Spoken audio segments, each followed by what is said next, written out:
Empezamos Radar 24 con lo último de la información en la coyuntura internacional. Sean bienvenidos. Desmantelamiento del chavismo. Delcy Rodríguez, en las últimas horas, a través de un decreto que ha sido publicado ya en la Gaceta, ha dado cuenta de estas instituciones o misiones que han sido ya eliminadas, ¿no?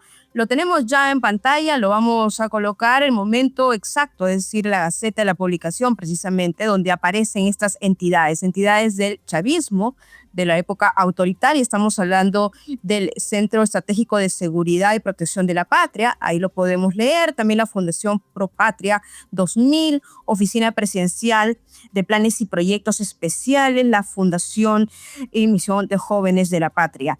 Eliminó decenas de misiones en instituciones de la época, como lo he mencionado, del chavismo. ¿Y que esto qué significa? ¿Cuál es el punto de inflexión? ¿A dónde va Venezuela? Esa es la gran pregunta de la comunidad internacional, y recordemos que la presencia de Delcy Rodríguez a conveniencia, porque recordemos también que ella ha sido artífice del régimen de Nicolás Maduro, un actor clave precisamente en todo lo que se ha significado este aprovechamiento durante la época dictatorial de Nicolás Maduro. Entonces tenemos un desmantelamiento, un punto de inflexión que también de la mano va con la esperanza, la incertidumbre que tienen muchos familiares de los presos políticos para la excarcelación de ellos. Luego, más adelante, vamos a hablar de estos números, ¿no? ¿Qué dice el Foro Penal sobre estas excarcelaciones? ¿Cuántos van? ¿Cuántos faltan? ¿Por qué se está dando esto a cuentagotas?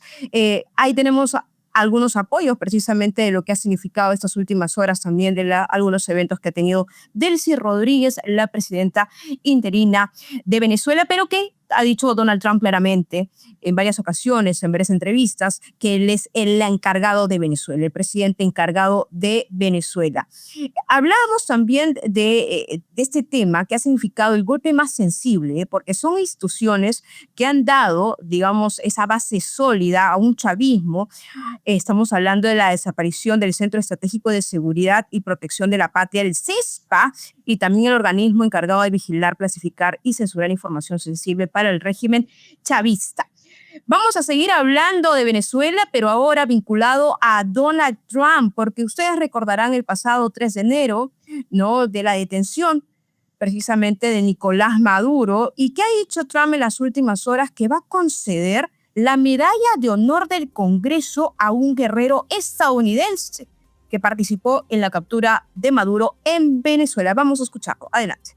Eric, vamos a entregar la medalla de honor del Congreso a una persona en particular por lo que acaba de ocurrir en Venezuela. Y conocí a mucha gente ahora mismo. Hemos estado allí por bastante tiempo y fue hermoso. Estos son grandes guerreros, estos son grandes patriotas y están en muy buena forma, se lo aseguro. Pero demos un aplauso. Ahí teníamos las declaraciones del presidente de los Estados Unidos, Donald Trump, que también ha anunciado que planea visitar Venezuela. Y esto es una noticia que también va a marcar la agenda seguramente, y todas las fichas que se están moviendo dentro de este régimen de Venezuela, donde Delcy Rodríguez prácticamente está cediendo en muchos puntos, ¿no? Y ya lo hemos hablado al inicio sobre el desmantelamiento de estas instituciones, de estas misiones vinculadas netamente al chavismo y a la época más dura del chavismo.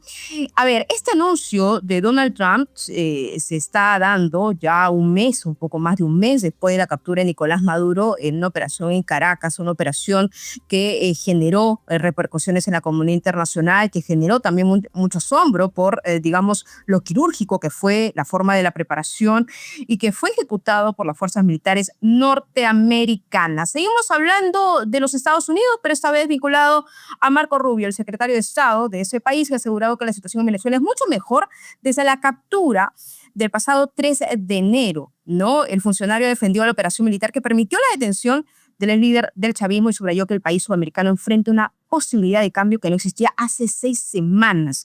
Esto lo ha dicho ya en otras entrevistas, pero ha sido más enfático, ha sido más reiterativo, y de pronto también esto va de la mano con los últimos cambios, y hablamos aquí en un enfoque más económico de lo que significa también esta apertura del cambio de la normativa local para que inversiones extranjeras, especialmente los Estados Unidos, puedan pues comercializar el crudo venezolano. Vamos a escuchar a Marco Rubio. Adelante. Puedo decirles que Venezuela está mucho mejor hoy que hace 6 semanas, así que ya saben, estamos muy orgullosos de ese proyecto y lo saben, sé que algunos no estarán de acuerdo y no les gustó, pero independientemente creo que ahora todos pueden estar de acuerdo en que Venezuela tiene una oportunidad en un nuevo futuro que no existía hace 6 semanas. A muchos países no les gustó lo que hicimos en Venezuela y eso está bien, eso era parte de nuestro interés nacional. Estoy seguro de que algún día alguien hará algo que no nos guste y diremos, oye, no nos gustó. ¿Y qué? Eso no significa que no vayamos a ser amigos, que no vayamos a ser socios, que no podremos cooperar entre nosotros. Los países expresan su opinión todo el tiempo, tenemos aliados muy cercanos, a los que no les gustó nada lo que hicimos, pero ¿qué puedo decirte? Fue exitoso. Bueno, y a propósito también de los presos políticos, de la incertidumbre, de la expectativa, de los familiares que están acampando en la zona 7 con esa huelga de hambre, con esa preocupación por los suyos. Hay un carnaval, el carnaval de Venezuela que se va a dar este martes y claro, en medio de este contexto, Delcy Rodríguez asegura y quiere dar esa imagen para afuera, para los países, que todo está bien, que todo está controlado, que todo ellos lo tienen, digamos, al detalle, ¿no? Bien supervisado. A ver, y esto, sin lugar a dudas, marca también este discurso, esa narrativa que está dando a entender Delcy Rodríguez, pero que contrasta con esta necesidad de muchos venezolanos de tener a sus presos políticos o encarcelados injustamente ya en casa. Estamos hablando de al menos 600 de ellos. Hasta estos momentos, según el Foro Penal, pues ya han sido liberados 444 desde el pasado 8 de enero. Y mientras tanto, vamos a estar en expectativa si realmente mañana se da esta sesión extraordinaria en la Asamblea Nacional para seguir discutiendo o debatiendo esos artículos que se han convertido en un embudo para poder lograr esta ley de amnistía. Y con ese colorido, ese es el colorido de la identidad venezolana, de lo que somos, de lo que estamos haciendo por defender nuestra paz, nuestra tranquilidad y que estos carnavales 2026 sean justamente un paso más en este año para nosotros mostrar al mundo nuestra gran espiritualidad, mostrar al mundo que nada nos derrota, que nada nos vence, que nuestra historia nos impulsa, pero el amor entre los venezolanos y las venezolanas nos une para cuidar la paz. Así que Venezuela entera, vamos, Venezuela toda a disfrutar los carnavales 2026.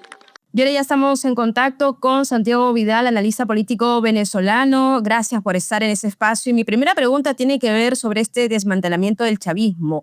¿Cuál es su lectura sobre los últimos acontecimientos donde Delcy Rodríguez parece apartarse de este pasado que sin lugar a dudas le involucra y que también, según algunos especialistas, pues ella está embarrada sus manos de sangre por toda la situación que ha tenido que encarar los presos políticos? Hola Carmen, muchas gracias por la invitación. Mira, la primera cosa que yo llevo diciendo desde hace meses es que el mejor trabajo que podía hacer los Estados Unidos era entregarle las herramientas al régimen de Delcy Rodríguez para poder desmantelarse. Y me parece que este es exactamente el paso que están logrando seguir.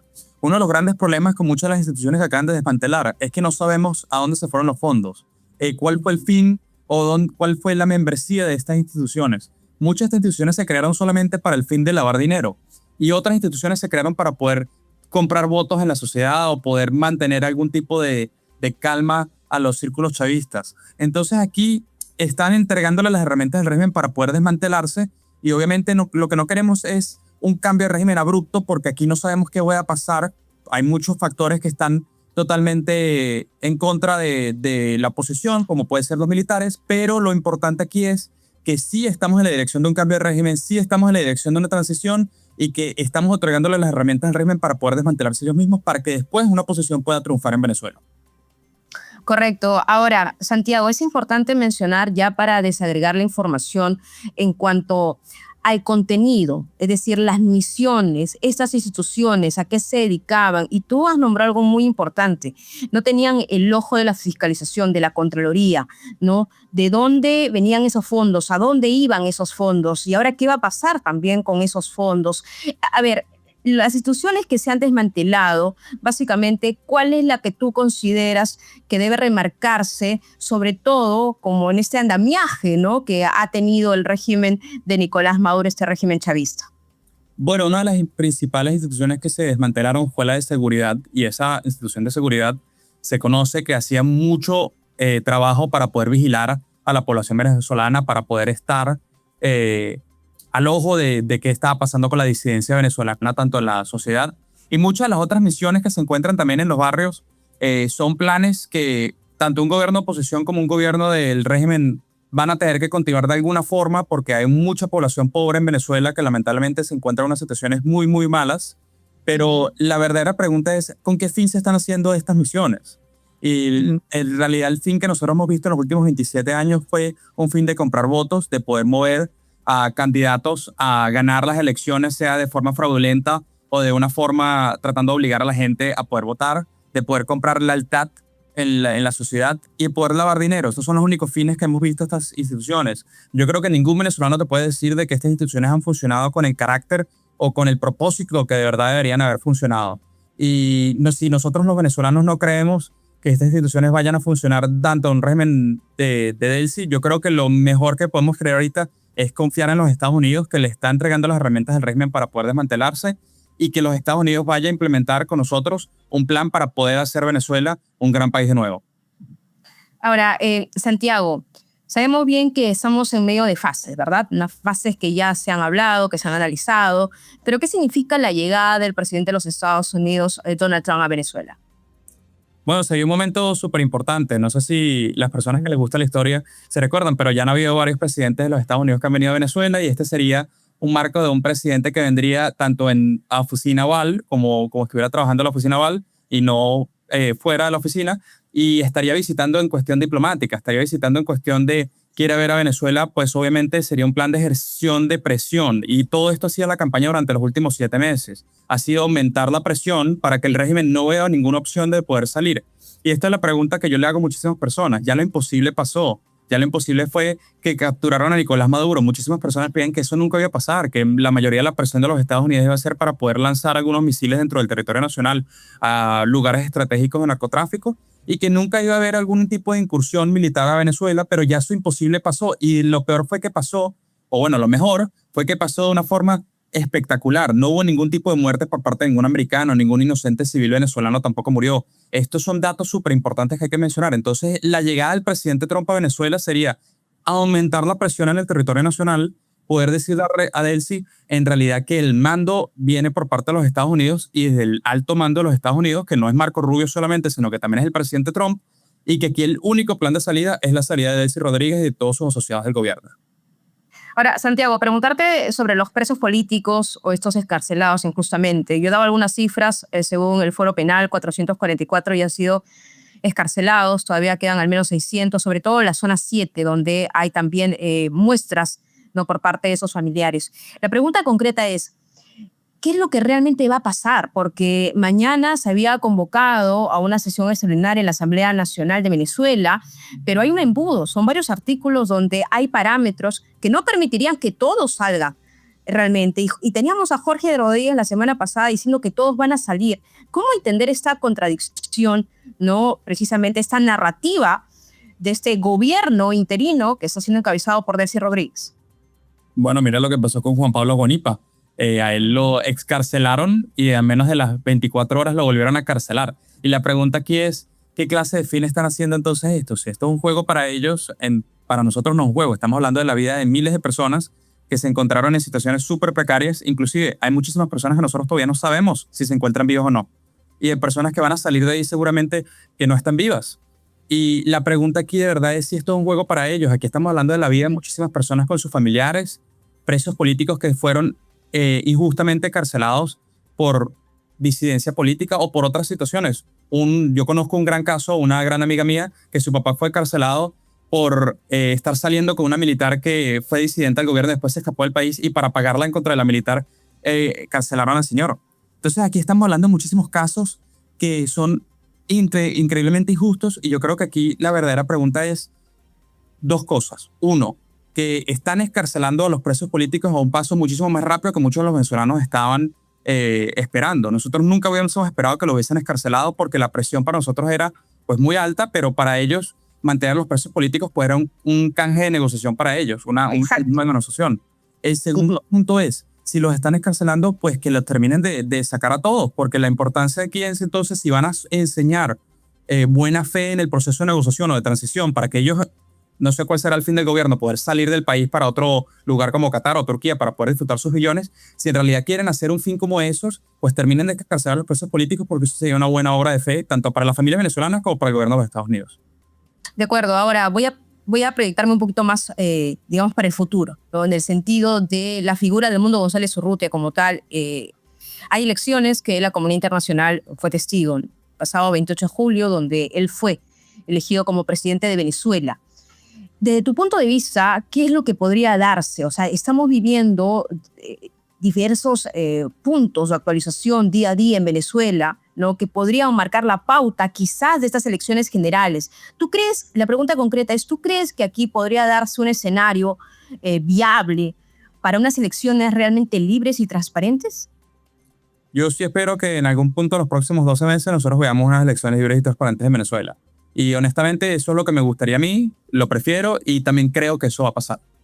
¿Por qué? Porque yo creo que aquí hay varias cosas que hay que considerar. La primera, la elección que pasó en el 2024 fue un mecanismo de legitimación, no fue un mecanismo de elección, fue un mecanismo de legitimación para poder decirle primero a Nicolás Maduro que no es el presidente legítimo de Venezuela y segundo para poder decirle a la oposición que sí son los legítimos líderes de Venezuela.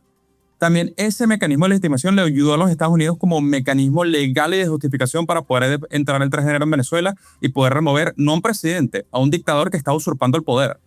Eso es muy importante. Y tercero, aquí yo creo que hay una carta sumamente importante de la ecuación que muchos analistas no consideran tanto, que es el señor Marco Rubio, secretario de Estado. El señor Marco Rubio sabe perfectamente la situación venezolana, muchísimo mejor que muchísimos analistas estadounidenses y que muchos venezolanos inclusive. Y ese señor sabe cómo poder implementar elecciones libres y transparentes en Venezuela. Y las vamos a ver. Va a haber muchísima presión de los Estados Unidos, va a haber muchísima influencia de los Estados Unidos en un proceso electoral, pero yo creo que verdaderamente ese es el fin que está tratando de hacer los Estados Unidos en todo este proceso. Y el Departamento de Guerra de los Estados Unidos ha confirmado otra interceptación de un buque petrolero en el Océano Índico. Según Washington, violaba el bloqueo impuesto a las operaciones de crudo en el Caribe relacionadas con Venezuela y Cuba y trató de escapar del cerco estadounidense. Ahí tienen precisamente algunas imágenes. Y a propósito también de lo que está ocurriendo en el mar del Caribe, tenemos que mencionar que en los últimos meses se han desarrollado diversas operaciones de la misma magnitud. Vamos a seguir analizando este tema, pero volvemos al interior de Venezuela porque el ministro precisamente del interior de ese país, Diosdado Cabello, ha asegurado que es el más seguro de América Latina, con menos de 3 delitos por cada 100,000 habitantes. ¿De dónde sacará la cifra Diosdado Cabello? Nos preguntamos todos. Vamos a escuchar. Venezuela hoy día no hay, y esto lo voy a decir con total y absoluta responsabilidad, no hay un solo país de América que tenga mejores índices de seguridad que Venezuela.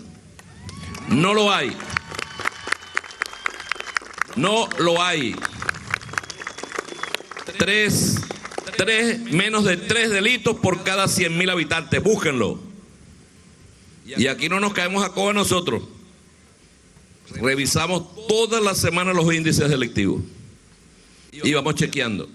Y el incremento, ¿dónde ha estado? Índices delictivos en el tema informático, delitos digitales, que es difícil hacerle seguimiento, ¿eh? Pero en el territorio no, porque este es un pueblo consciente, esto es un pueblo de mucha conciencia. El presidente Nicolás Maduro dio esta instrucción.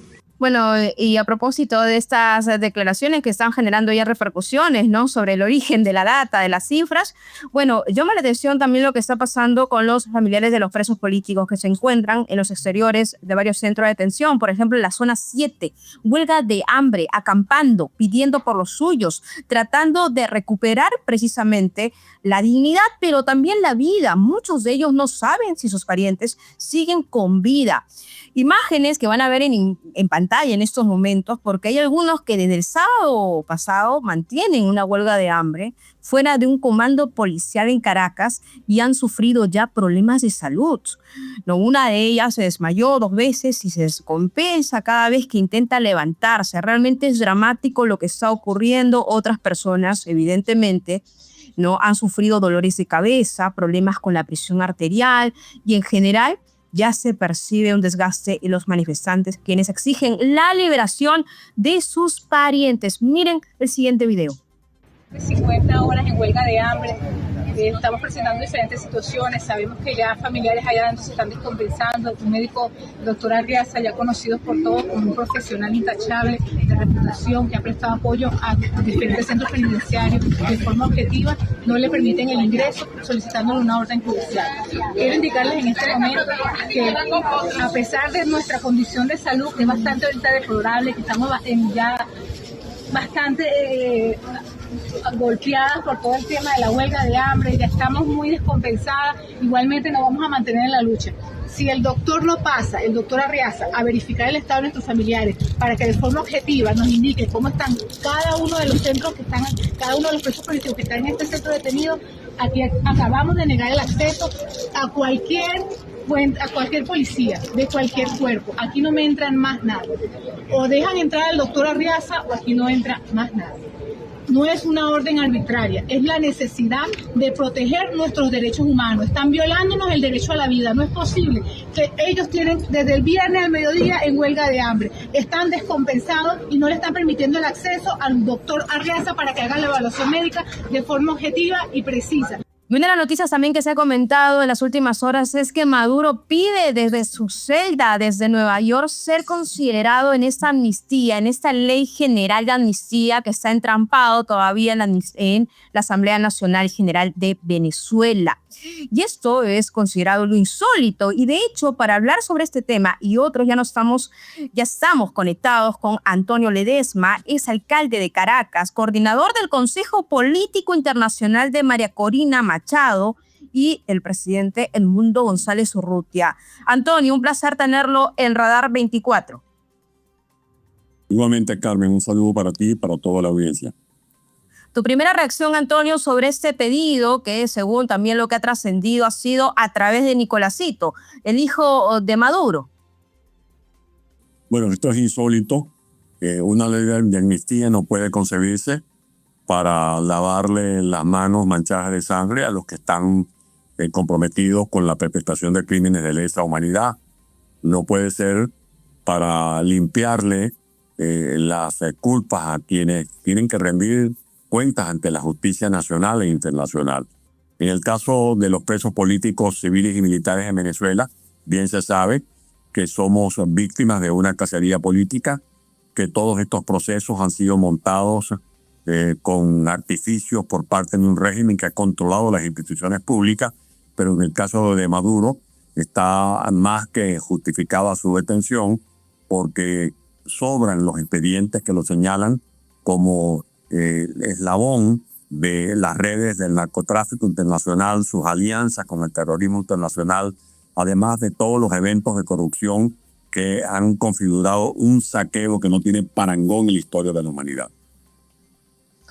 Antonio, ahora déjame entrar a ese terreno que todo el mundo está conversando, está hablando, tiene que ver con los presos políticos, tiene que ver con esta amnistía que incluso hemos visto imágenes desgarradoras de familiares en las afueras de la zona 7 haciendo huelga de hambre. Había anuncio del cierre del helicoide, pero hay gente todavía que está dentro de estas cárceles injustamente, ¿no? Realmente, ¿cuál es tu proyección de cómo eso pueda, llevarse a cabo?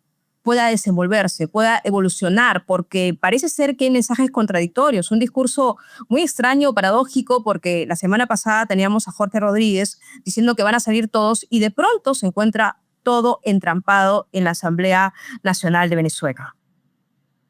Lo primero en destacar es que estamos hablando de un régimen que lleva adelante una dictadura interina, porque para mí eso no es otra cosa que lo que hace Daisy Rodríguez. Él y su hermano Jorge Rodríguez forman parte de toda esta cofradía, de toda esta corporación criminal que ha venido desdibujando lo que era antes en Venezuela una democracia como ejemplarizante para el resto de América Latina. En segundo lugar, ellos son corresponsables de todas estas detenciones arbitrarias. Desde los tiempos de Chávez y sobre todo con Maduro, llegaron a adelantarse en Venezuela la detención de más de 20.000 seres humanos. Se ejecutaron por la vía extrajudicial a miles de seres humanos. Se aplicó el vil método de las detenciones arbitrarias, de las desapariciones forzosas, de las ejecuciones extrajudiciales a las que me acabo de referir. Por lo tanto, para poner en libertad a los civiles, a los militares que están injustamente privados de ese derecho humano, no hace falta que medie ninguna ley de amnistía. Ellos tienen las llaves de las cárceles. Antes las tenía Maduro, ahora la cancerbera o la que está controlando esas cárceles es Daisy Rodríguez. Por lo tanto, ya basta de burlas, ya basta de tratos crueles. Es realmente muy doloroso, como tú lo acabas de señalar, Carmen, ver a las madres, a las hijas, a los hijos, a los nietos declarados en huelga de hambre a las puertas de los diferentes centros donde se encarcelan y se torturan a los venezolanos simplemente por haber ejercido el derecho de disentir de la dictadura. Claro. Y Antonio, la mirada desde afuera también es que sin lugar a dudas muchas cosas están pasando en Venezuela. ¿Y a qué me refiero a eso? Concretamente de que los familiares, esto es algo impensable, ¿no? Algo que nunca había pasado en Venezuela, que los propios familiares fueran a increpar, ¿no?, a estos parlamentarios, a decir, tengo a mi hijo preso, tengo a mi nieto preso, y es algo que realmente da luces de que puede haber cambios, que están habiendo cambios. Pero debo preguntarte por la figura de Edmundo González Urrutia, porque ya hubo elecciones en Venezuela y hubo un líder, hubo un ganador, ¿no? Pero ¿qué pasa? Que Edmundo González Urrutia parece ser que todavía está esperando, y te pregunto eso si es así o no, ¿cuál es la estrategia en este caso, en esta fase, si es que Edmundo González Urrutia puede, pues, volver a Venezuela y tomar ese poder? ¿Qué piensas tú? La estrategia sigue siendo la misma, porque estas son decisiones soberanas del pueblo venezolano que no se negocian. Y por eso Edmundo González sigue en pie de lucha. La estrategia de Edmundo es seguir luchando. Hoy hablamos con él y todos los días no solo preserva su serenidad, sino que renueva ese compromiso que tiene junto con María Corina Machado de hacer valer ese mandato que le dio el pueblo de Venezuela el pasado 28 de julio. En segundo lugar, lo que estamos viendo es a familias desafiando el miedo, porque lo que le queda al régimen es esa represión. Y no obstante, todo esto, esta escalada represiva, la ciudadanía sigue convirtiendo el miedo en un instrumento útil, en un sentimiento útil. Nadie niega que ha sentido en carne propia los escalofríos del miedo, pero una cosa es sentir miedo y otra cosa es dominarlo, es convertir ese miedo en una herramienta para luchar contra la dictadura que adelanta esa política tan cruel. De allí que me contenta mucho que tú estés pendiente a través de este programa que tiene tanta audiencia, de esta épica que protagonizan los familiares de los presos políticos. Y rogamos y pedimos a ustedes que no nos dejen solos, que sean los parlantes de esas voces de los familiares que están reclamando por la libertad de sus presos políticos. Niños autistas que han estado presos, ancianos como el que liberaron hace pocas horas de 79 años, gente que padece enfermedades, seres humanos que piden clemencia porque simplemente ellos saben que están siendo víctimas de esta cacería política de un régimen que es intolerante. Y por eso la responsabilidad hoy recae sobre Daisy Rodríguez, porque ella como dictadora interina puede perfectamente ordenar que se abran las rejas de las cárceles, no solamente para los civiles, sino para los 180 militares que están injustamente privados de su libertad. Uno de ellos, permíteme nombrarlo, el teniente coronel Igber Marín Chaparro, que es el cadete con la mayor calificación, incluso por encima del libertador Simón Bolívar. Es el cadete con la mayor calificación en la Academia de la Historia Militar de Venezuela, y lo tienen preso simplemente porque se quejó de las irregularidades que se estaban cometiendo en el régimen de Chávez y de Maduro. Antonio, ahora preguntarte sobre este anuncio por parte de los Estados Unidos de la llegada de Donald Trump. ¿Qué significa el punto de inflexión? Porque lo que también se ha traducido aquí y lo que se ve en la comunidad internacional es sobre el aspecto económico. pero más allá del aspecto económico, es la transición de Venezuela a ser libre. ¿Qué significa para ti esta llegada de Donald Trump a Venezuela? Bueno, significaría que se pase la página de la dictadura, porque bien sabe el presidente Donald Trump que ese régimen que interinamente preside Daisy Rodríguez es ilegítimo. Ha dicho el secretario de Estado Marco Rubio, lo ratificó recientemente en un extraordinario discurso pronunciado en Berlín, que Maduro no era jefe de Estado, sino que era la cabeza visible de una mafia. Maduro no tenía legitimidad y por lo tanto no tiene tampoco ninguna legitimidad Daisy Rodríguez. De allí que en Venezuela hace falta que se instaure un verdadero gobierno democrático, una verdadera transición. Por ahora estamos en presencia de quienes han capitulado, porque Daisy Rodríguez es la representación de la rendición, de quienes fueron derrotados y que ahora capitulan y tratan de congraciarse con la administración de Washington. Pero bien tiene que saber el presidente Donald Trump que el problema de Venezuela es mucho más profundo y que Venezuela seguirá siendo una amenaza para la estabilidad y para la seguridad de nuestro hemisferio, tanto y en cuanto las instituciones de Venezuela sigan vaciadas de contenido y las riendas del país estén en manos de quienes de una u otra manera representan a esa felonía llamada socialismo del siglo XXI. Antonio, tú anteriormente mencionaste que tienes comunicación con María Corina Machado y también con Edmundo González Urrutia. ¿Qué te transmiten ellos? ¿Cuál es su mensaje en medio también de todas las situaciones que se están desencadenando? Por ejemplo, Delcy Rodríguez en las últimas horas está comenzando a desmantelar toda esta organización no corrupta, chavista, estas misiones, estas instituciones que prácticamente eran soporte y plataforma de la corrupción, ¿no? Y de los millones y millones de dólares que no sabía dónde iba. Bueno, es que Daisy Rodríguez es la que tiene las riendas como de una carreta que arrastra trastos viejos, que arrastra una chatarra, porque a eso ha sido reducida esta falsa revolución, a una chatarra. Y Daisy Rodríguez se ha convertido en la enterradora, en la sepulturera de los restos de esa falsa revolución. Por eso hablo de la rendición y de la capitulación. Y el mensaje de María Corina y Edmundo González es, primero, en primer lugar, que no ha sido en vano el sacrificio de los venezolanos. En segundo lugar, que lo que estamos viendo ahora, desde el 3 de enero de este año, es la consecuencia de la lucha de un pueblo que nunca se ha rendido, es la consecuencia de lo que se protagonizó de la épica del 23 de octubre, cuando hicimos las elecciones primarias en el año 2023, es el resultado de la tenacidad de un pueblo que no se dio por vencido y protagonizó unas elecciones en medio de grandes escollos y grandes adversidades, como fueron las elecciones del 28 de julio del año 2024, en las cuales más de 7 millones de venezolanos optaron por la opción que encarnan el mundo de María Corina Machado. Y en último lugar, nunca vamos a tener como opción claudicar, que vamos a seguir adelante hasta que de una vez por todas se inicia la verdadera transición en Venezuela, y esa transición auténtica, legítima, tiene nombre y apellido: Edmundo González y María Corina Machado. Y hasta aquí llegó Radar 24. Ha sido un verdadero placer acompañarlos. Pueden seguirnos a través de nuestro canal de YouTube.